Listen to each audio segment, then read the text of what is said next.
तो हमारे यहाँ केंद्रीय प्रयोगशाला है जिसमें क्या है कि हम दूध के सैंपल टेस्ट करते हैं। अगर थनैला रोग हो जाता है किसी पशु को तो उसके सबसे पहले कि क्या लक्षण क्या आते हैं, या तो दूध में बदलाव होगा उसमें, या फिर क्या है कि थनों में बदलाव होगा। तो थनों में क्या है बदलाव होंगे, थनों में सबसे पहले सूजन आएगी, थन सूज जाएंगे। उसके बाद क्या है कि अगर फिर भी अगर इलाज नहीं दे पाते पशु को तो उसमें क्या है कि गांठ बन जाती है और थन लेवटी टेढ़ी हो जाती है, दूध में खून आना शुरू हो जाएगा, दूध में रेशे छेछड़े थक्के, कई बार मवाद आनी शुरू हो जाती है।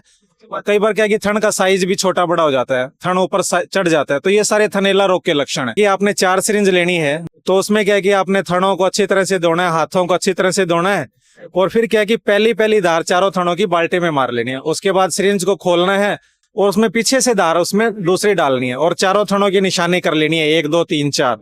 और उसको फिर आप यहाँ पे केंद्रीय प्रयोगशाला में लाला लाजपत राय पशु चिकित्सा एवं पशु विज्ञान विश्वविद्यालय में लेकर आ सकते हैं।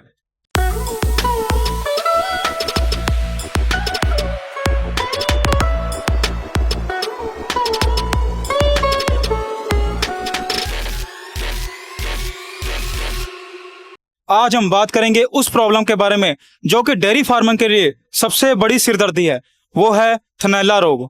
जैसे कि आप जानते हैं कि जब थनैला रोग पशु को हो जाता है तो वो पशु के लिए बहुत ही ज्यादा समस्या लेकर आता है, पशु का बहुत ही पैसों का भी नुकसान करता है और जानवर को भी बहुत तकलीफ देता है। पर आज हम इसी के कारण क्यों होता है, कैसे पता करें, इसका समाधान कैसे करें, इसके बारे में जानेंगे एक्सपर्ट से।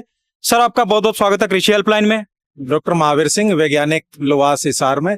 तो हमारे यहाँ केंद्रीय प्रयोगशाला है जिसमें क्या है कि हम दूध के सैंपल टेस्ट करते हैं। अगर थनैला रोग हो जाता है किसी पशु को तो उसके सबसे पहले कि क्या लक्षण क्या आते हैं।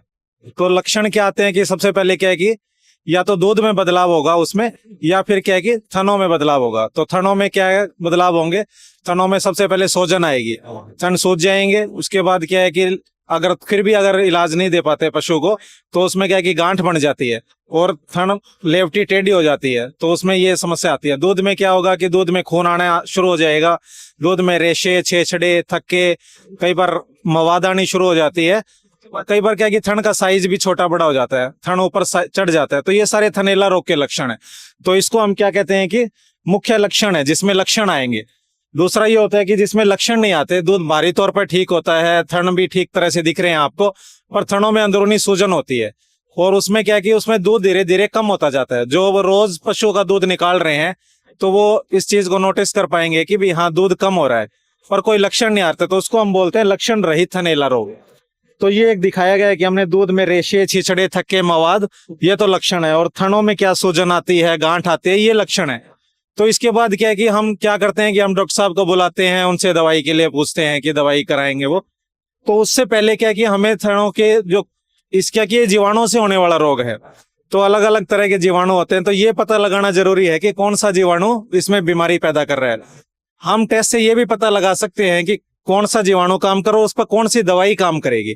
तो इसलिए हमें क्या कि इसका दूध का टेस्ट करवाना चाहिए। अपने लोवास हिसार में इसकी प्रयोगशाला है जहां पर हम ये जांच करवा सकते हैं। तो उसको जांच में क्या कि थनों को सैंपल लेने का एक तरीका भी है। उसमें क्या है कि आपने 4 सिरिंज लेनी है मेडिकल स्टोर से, आजकल हर गांव में मेडिकल स्टोर अवेलेबल है।